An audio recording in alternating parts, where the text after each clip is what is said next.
हमारा काम, हमारा क्रोध, हमारा लोभ, हमारा मोह छूटे और हमको कोई मिला दीजिए किसी से जो मनुष्य शरीर में आकर रास्ता बता नहीं, आप बता दीजिए।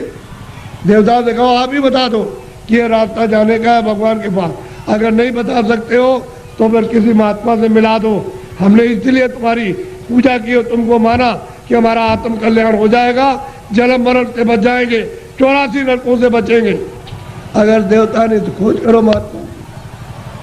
मैं किसी को कुछ कहता नहीं, समझ लो अच्छी तरह से सत्य बात।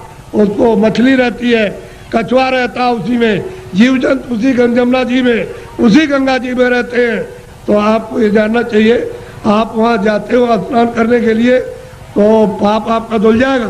पाप तो यहाँ जमा है, यहाँ तो पानी नहीं जाता, यहाँ अग्नि नहीं जाती है।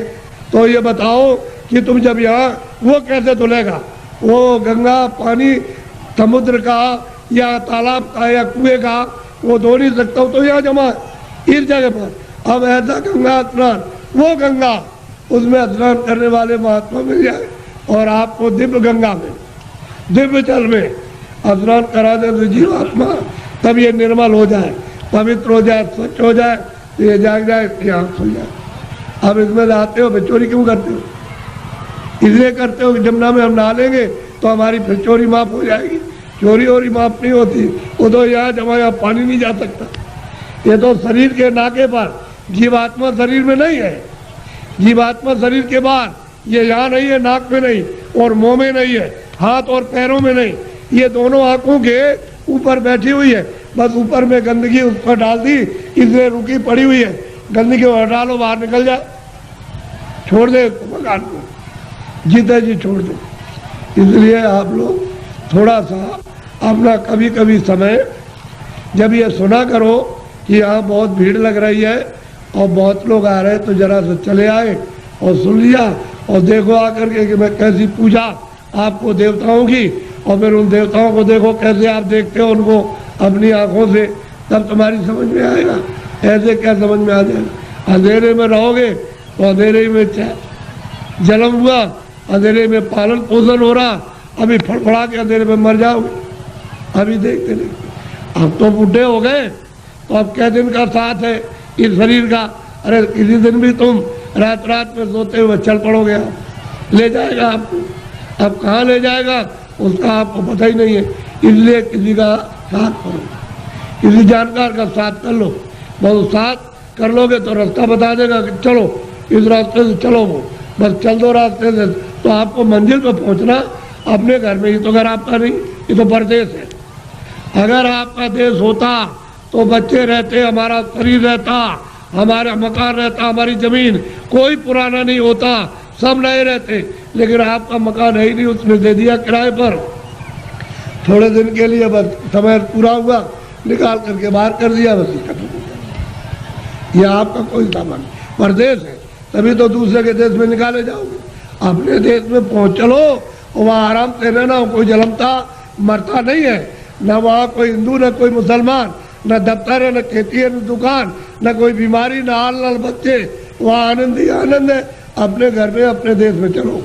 ये तो परदेश है। परदेश में आकर के कितने जो और कितने जल बीत गए ठोकर खाते, अभी तक किनारे पर नहीं आए और मनुष्य शरीर पाया और फिर उधर ही लौटे जा रहे हो, नीचे चले जा रहे हो 84 में नरकों में। अरे भाई मनुष्य शरीर में आए, ऊपर चलो अपने घर की तरफ। बड़ा सीधा साधा, तो लड़ो झगड़ो मत, प्रेम से रहो। गांव गांव की लड़ाइयाँ बंद करो, उससे आपको कुछ नहीं मिला।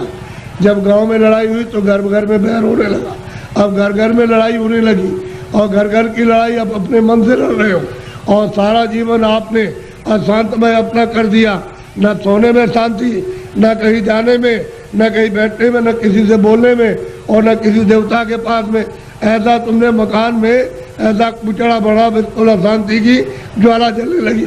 तो लड़ाई झगड़ा बंद करो, मारपीट बंद कर दो, आपस में घर में प्रेम से रहो। सब लोग भाई बहन, बच्चे बच्चे सब प्रेम से, अगल बगल में प्रेम से रहो। फिर गांव में सबसे प्रेम हो जाए, एक दूसरे के काम आओ, एक दूसरे की सेवा करो और एक दूसरे का मान मर्यादा, ये सब कुछ रखो। तभी अगर मनुष्य का तुम क्षणिक सुख लेना चाहते हो, शांति और आनंद का, तो आपको मिलेगा। लेकिन ये क्षणिक है।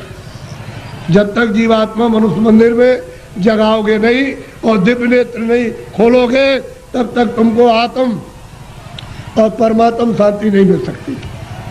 ये कुछ नहीं, ये तो इंद्रियों की क्षण, यानी ठंडक आ रही है, उससे मन इंद्रियों के दरवाजों पर बैठ करके वो क्षणिक रस लेता है कि और मिल जाएगा, और मिल जाएगा, धन में और मिलेगा, बच्चे में और मिल जाएगा, इसमें और मिलेगा, उसमें मिल जाएगा, उस काम में व्यापार में मिल जाएगा। मिलता हलता कुछ नहीं, सिवाय तकलीफ के और कुछ आनंद नहीं मिलता।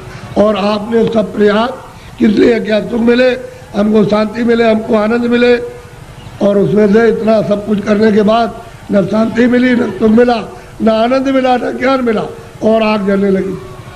ऐसा जीवन आपका बड़ा ही कलुषित और बहुत ही मतलब खतरनाक, अपनी आत्मा को गड्ढे के गिराने में हो गया है और दरवाजे बैठ गए अब जाने वाली। इसलिए बचो, अभी बच सकते हो मनुष्य शरीर में, और बाद में फिर बचने का रास्ता नहीं। इसलिए इसको सोचो कि मैं कहाँ से आया हूँ, मैं किस लिए मनुष्य शरीर में आया, फिर मैं अगर जाऊँगा तो कहाँ जाऊँगा। ये तीनों प्रश्न तुम किसी से करने लगो, और जो इसका जानकार होगा कि तुम वहाँ से आए हो, इसलिए आए हो, और तुम कहाँ जा रहे हो, ये तीनों चीज़ें आपकी बता देगा। तब आपकी समस्या का, बुद्धि का असल में सच्चा विवेक तब आएगा, और तब समझोगे आप। वो बताएगा देखो ये कुछ नहीं है, ये कुछ नहीं है, तुम कहाँ से आए बताएगा वहाँ सब कुछ है, यहाँ से वहाँ चलो, वहाँ सब धन है, सब सुख है, सब आनंद है, सब शक्ति है, सब ज्ञान है, और सब सुंदरता है, अमृत वहाँ भरा हुआ, सागर भरा, सब बताएगा आपको। लेकिन जब नहीं मिलेगा कोई, तो जीवन चला जाएगा बेकार, व्यर्थ खो दिया आपने। ये जवानी और शरीर, जवानी भी गई, बचपन तो कुछ कर नहीं सकता है, बालावस्था तो कुछ नहीं करती, किशोर भी नहीं, जवानी में आए और बुढ़ापा भी कुछ नहीं कर सकता। तो जवानी में मस्ती में बेकार में उलझन में आपने खत्म कर दी। अब आगे चलने के देने तो फिर तुम्हारे बच्चे ही जवाब देने लगे, अरे उधर बैठ जा, तूने जवानी में बहुत कुछ किया। तो आपको हो जाएगी तकलीफ कि तो मेरा बच्चा और मुझसे इस तरह से कह रहा, अब वो जवानी का उस पर जोम चढ़ा है, तुम पर बुढ़ापा आके अलग कर देगा, चुपचाप बैठे रहो। घर में जो बहुएं आएगी, तुमको रोटी समय से दी और नहीं दी तो शाम को देगी, कभी शाम को नहीं तो सुबह देगी। अब तुम उड़ोगे उसमें कि हमने इतना पालन पोषण किया और ये बच्चे हमारी बात और बहुएं नहीं मानती है। एक दुख ये, एक दुख बचपन में कि रोते बिताए आप में, और फिर भी दवा कुछ और मर्ज कुछ है, पीड़ा कुछ हो रही है, वो दवा पेट की, और पेट में दर्द है तो सिर की दवा, और बच्चा रो रहा हाय हाय करता। एक तो आपने वो बिता दिया, और एक आपने जवानी, ये आपने उलझन में, और बुढ़ापा आ गया तो रो करके चले जाओ, तो कोई काम नहीं आया। न जवानी काम आई, न बाल में, न आप बुढ़ापे में काम आए। तो जीवात्मा का काम तो आपने कुछ नहीं किया, ये इंद्रियों का काम किया। और इंद्रियां क्या है, जीर्ण हो गई, पुरानी हो गई, आँख नहीं काम करती है, और कान नहीं काम करते हैं, मुँह नहीं काम करता।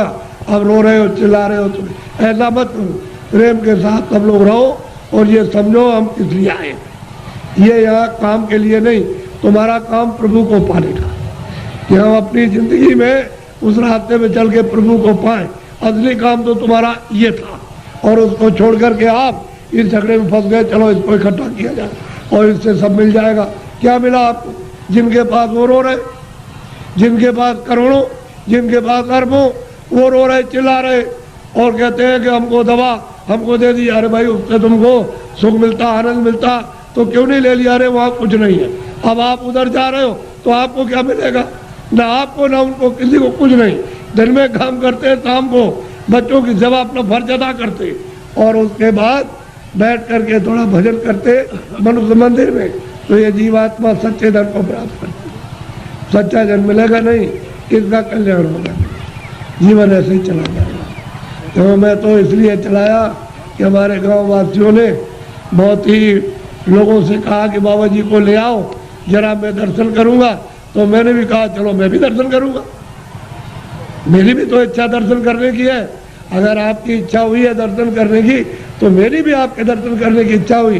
तो आदान प्रदान का दर्शन, दर्शन देना और दर्शन करना, इसी के बीच में, अरस परस के बीच में अगर कोई चीज मिल जाए तो उसको ले लेना चाहिए। कि भाई किसी के पास अमोलक चीज है और मिलती है जो सोने चांदी से बहुमूल्य है, वो अगर उससे मिल जाए तो आपको ले लेना चाहिए। आपको गुरु का संदेश अच्छा लगा है तो चैनल को सब्सक्राइब, लाइक करें और सभी के साथ शेयर करें।